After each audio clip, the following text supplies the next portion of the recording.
नमस्कार,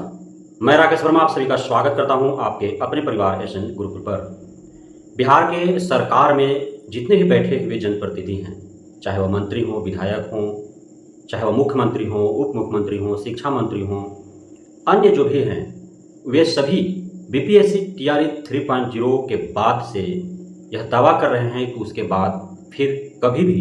किसी के बाप की औकात नहीं है कि वह किसी भी परीक्षा में पेपर लीक कर दे, किसी भी परीक्षा में सोल्वर को बैठा करके परीक्षा हल करवा ले, किसी भी परीक्षा में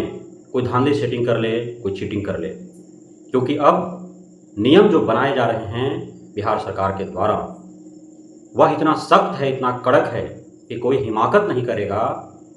कि अब कोई भी किसी भी परीक्षा का पेपर लीक कर पाएगा। यदि कोई भी व्यक्ति पकड़ा जाता है किसी भी प्रकार के परीक्षा में, चाहे वह भर्ती परीक्षा हो या फिर प्रवेश परीक्षा हो,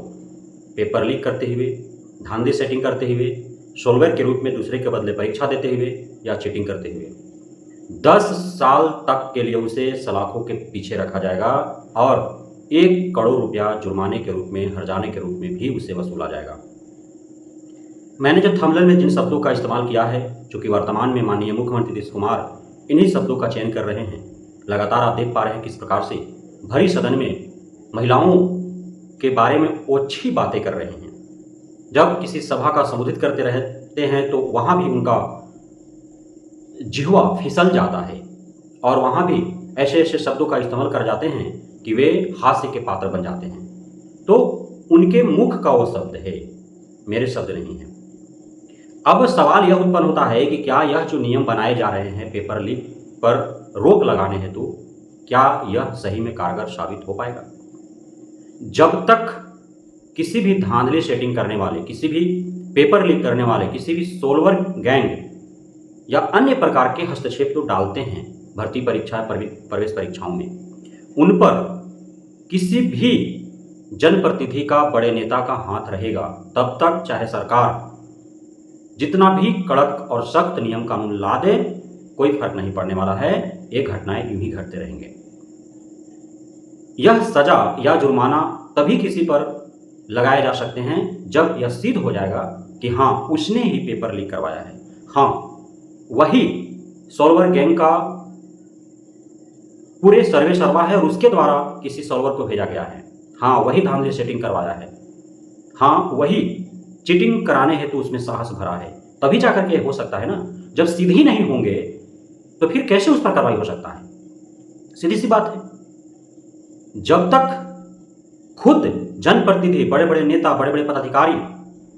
अपना हाथ इन कुकर्मों से नहीं खींचेंगे, तब तक यह समाप्त नहीं होने वाला है। साथ ही अब बीपीएससी टीआरई 3.0 का जहां तक हम नजर डालें तो इसमें जब 15 मार्च 2024 को परीक्षा आयोजित की गई थी, उस समय हजारीबाग से लगभग 300 शिक्षक अभ्यर्थियों, जिसमें पुरुष भी थे, महिला भी थे, उन्हें रंगे हाथों पकड़ा गया था, कमरे में बैठ करके प्रश्नोत्तर रटते हुए,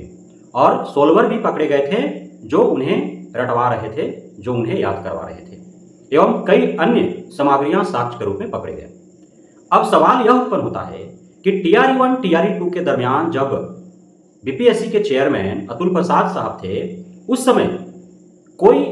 बीपीएससी टीआरई 1, टीआरई 2 को लेकर के बीपीएससी आयोग के ऊपर या फिर चेयरमैन के ऊपर किसी भी प्रकार की प्रतिक्रिया देता था, उस प्रतिक्रिया मात्र से बीपीएससी आयोग का छबिल धूमिल हो जाता था और वह उसे खोज खोज करके कि उसका रोल नंबर कहाँ है, कौन से ग्रेड के कौन से विषय में उसने परीक्षा दिया है, और उसको 1 साल, 3 साल, 5 साल के लिए प्रतिबंधित कर रहे थे। सिर्फ वह सोशल मीडिया में आकर के और बयानबाजी कर रहा था। इस वजह से अब किस टेक्निक के द्वारा उसका पूरा फेस रिकॉग्नाइज करके और उसका रोल नंबर और रजिस्ट्रेशन नंबर निकाला जाता था और उसको जो है प्रतिबंधित कर जाता था। लेकिन यहाँ टीआरई 3.0 में सैकड़ों शिक्षक अभ्यर्थी पकड़े गए on the spot, paper leak जैसे धांधली में शामिल रहते हुए, बावजूद इनको प्रतिबंधित नहीं किया गया और इन्हें री एग्जाम से पूर्व ही सबको छोड़ दिया गया। री एग्जाम में सम्मिलित भी शायद हुए होंगे। तो जब इतना ढीला सिली रवैया अपनाया जा रहा है वर्तमान में बीपीएससी आयोग शिक्षा विभाग के द्वारा, जबकि बार बार शिक्षक अभ्यर्थियों के द्वारा, छात्र नेताओं के द्वारा, शिक्षक नेतृत्वकर्ताओं के द्वारा मांग की गई कि बीपीएससी आयोग के द्वारा बीपीएससी टीआरई 3.0 जो 15 मार्च को उसमें जो भी पकड़े गए हैं उसको प्रतिबंधित करो आजीवन, लेकिन एक ना सुना बीपीएससी आयोग और उन्हें यूं ही स्वतंत्र छोड़ दिया। तो जब बीपीएससी आयोग, शिक्षा विभाग, बिहार सरकार ही जब उन्हें मौका दे रही है कि चलो एक बार भूल हो गया, दूसरा बार मत करना, जाओ सम्मिलित हो, एग्जाम दो, यदि पास हो गए तो शिक्षक बन गए, कहीं से भी वे उनमें नैतिकता है शिक्षक बनने के लिए। जो खुद परीक्षा चोरी करके पास हो रहा हो वो बच्चों को क्या ईमानदारी का पाठ पढ़ाएगा? तो क्यों उन्हें शिक्षक बनने दिया गया? यह सबसे बड़ा सवाल है। तो इस प्रकार के जब ढिलमुल रवैये रहेंगे, जब छूट दी जाएगी धांधली सेटिंग करने वालों को, जो पेपर लीक जैसे गंभीर मामले में संलिप्त रहे हों उनको, तो फिर कैसे यह भरोसा किया जाए कि ये नियम या फिर कानून लागू कर देने मात्र से ही पेपर लीक का घटना रुक जाएगा, धांधली सेटिंग नहीं होगा, सॉल्वर सक्रिय नहीं होंगे, कोई चोरी लबारी चीटिंग नहीं चलेगा, कोई सेंटर मैनेज नहीं होगा? कैसे आखिर मान लिया जाए? यह सबसे गंभीर विषय है जिस पर आम जनमानस सोचने पर मजबूर है कि कैसे, क्योंकि वर्तमान में हमारे देश में जो भी घटनाएं घट रही हैं, जो भी कुकृत्य हो रहे हैं, उन सभी के लिए सख्त नियम कानून है। बावजूद इसके अब तक किसी भी घटना में कमी नहीं दिखा गया है, बल्कि निरंतर उसमें वृद्धि ही हो रहे हैं। तो फिर एक और कानून ला दिया गया तो क्या हो जाएंगे उससे? जब तक अधिकारी, पदाधिकारी, नेता, मंत्री, जब तक विधायक, सांसद, जनप्रतिनिधियों के अंदर बड़े बड़े जो माफिया हैं,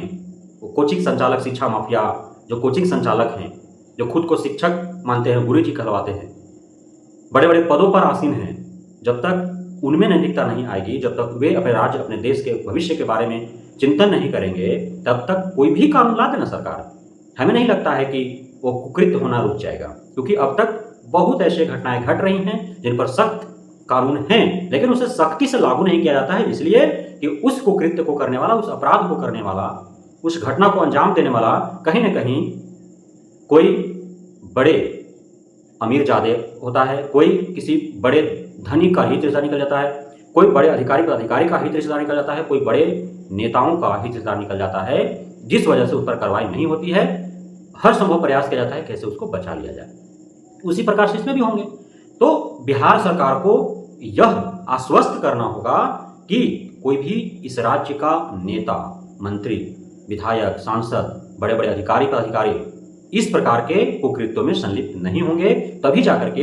ये घटनाएं रुकेंगी। अन्यथा कानून जितना भी बन जाए, घटनाएं घटती रहेंगी और इसी प्रकार हमारा राज्य, हमारे देश का भविष्य बर्बाद होते रहेगा, बेरोजगारी बढ़ती रहेगी, अमीर अमीर होते जाएंगे, गरीब गरीब होते जाएंगे। बहुत बहुत धन्यवाद आप सभी साथियों का हमारे साथ जुड़े रहने के लिए, बने रहने के लिए, इतना प्यार देने के लिए, हम पे भरोसा बनाए रखने के लिए।